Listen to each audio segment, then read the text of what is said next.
কচুর শাক তো রান্না করব। দেখো বন্ধুরা, কচুটা আমি তো সিদ্ধ করে নিয়েছি, জলটাও ঝরিয়ে নিয়েছি। আর এখানে দেখো দুটো ইলিশ মাছের মাথা নিয়েছি। ইলিশ মাছের দুটো মাথাটা 4 ভাগ করেছি। কড়াই তো বসিয়ে দিলাম, সরষের তেল দিয়ে দিলাম, তেজপাতা শুকনো লঙ্কা দিয়ে দিলাম, একটু সাদা জিরে দিয়ে দিলাম, মাছের মাথাগুলো দিয়ে দিলাম এক এক করে। এক পিঠ তো ভাজা হয়ে গেছে,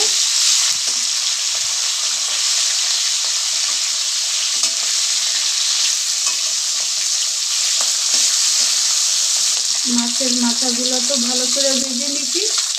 আর দেখো কচুর শাকটা দিয়ে দিলাম।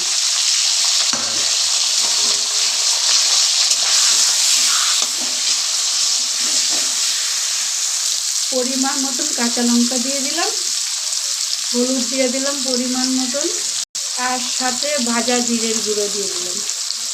মশলা তো আমার সব দেওয়া হয়ে গেছে। এবার তো নাড়াচাড়া করে দিয়ে ভালো করে আমি কষিয়ে নেব। হয়ে যাবে আমার ঝটপট কচুর শাক বন্ধুরা। ভালোভাবে দেখো কষিয়ে নেব। কচুর শাকে ইলিশ মাছের মাথা দিয়ে বানালে যারা আমার নতুন বন্ধু হও, এই পুরনো দিনের রান্নাটাই করবা, ভালো লাগবে। এইভাবে বানালে একবার বানাবা বারবার খাবা বন্ধুরা।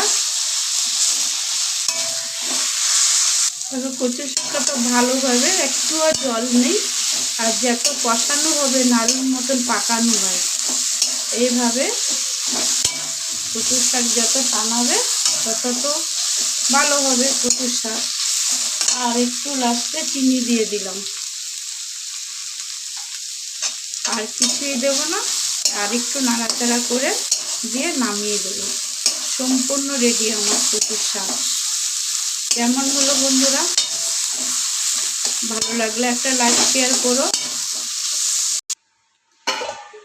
দেখো বন্ধুরা, কচুর শাক তো বানালাম দেখলেই।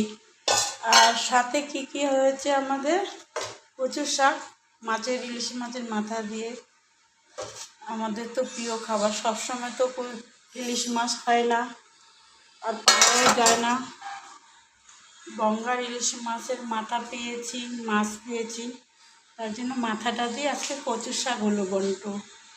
আর দেখো রুই মাছের আলু পটল দিয়ে তরকারি, আর সাথে হয়েছে আমডাল। দেখো বন্ধুরা, সাথে আমাদের আমডাল। এখন নতুন আম, কিন্তু দারুণ লাগে খেতে। আর সাথে দেখো গরম ভাত। এই যে আমাদের আজকে রান্না বান্না বন্ধুরা।